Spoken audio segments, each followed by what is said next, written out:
Assalamualaikum warahmatullahi wabarakatuh. Baik anak-anak, kita bertemu lagi dengan Pak Guru, pelajaran pendidikan agama Islam. Sebelum ke materi, kita lebih baiknya berdoa terlebih dahulu. Berdoa dimulai. Bismillahirrahmanirrahim. Rabbi zidni ilma warzuqni fahma. Amin. Baik anak-anak, kita akan membahas di bab 2 ini tentang menerima qada dan qadar. Sebelum ke materi, Pak Guru akan memaparkan tujuan pembelajaran pada pagi hari ini agar pembelajaran akan berjalan dengan lancar dan bisa dipahami. Tujuan pembelajaran pada pagi hari ini yang pertama itu adalah peserta didik mampu melaksanakan makna qada dan qadar dengan benar. Yang kedua, peserta didik mampu menjelaskan hikmah beriman kepada qada dan qadar. Dan yang terakhir adalah peserta didik mampu menyebutkan contoh-contoh qada dan qadar dengan benar. Itulah tujuan pembelajaran pada pagi hari ini.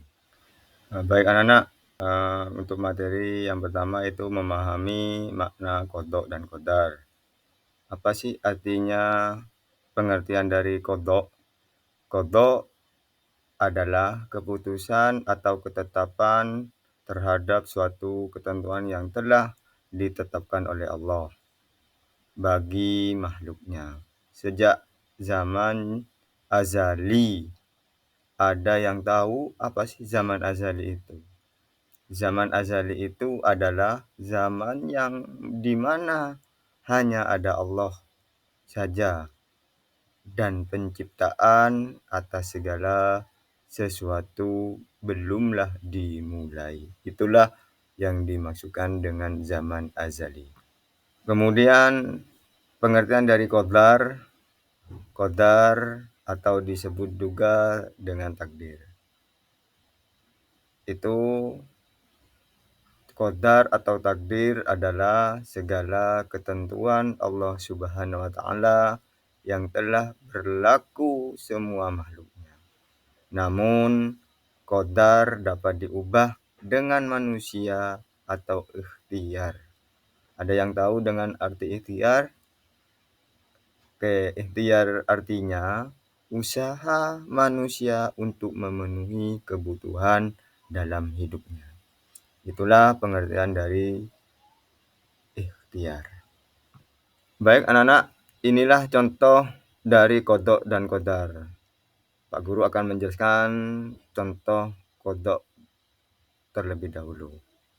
Yang pertama itu adalah Allah Subhanahu wa taala menetapkan seseorang lahir. Yang kedua, Allah Subhanahu wa taala menetapkan makhluknya untuk jenis kelamin dan laki-laki dan perempuan. Dan yang ketiga, Allah Subhanahu wa taala menetapkan setiap makhluknya pasti akan mati.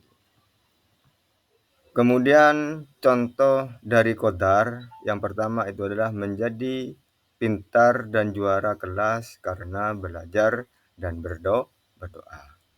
Dan yang kedua, menjadi juara lomba pidato atau juara cerdas cermat karena gigih berlatih.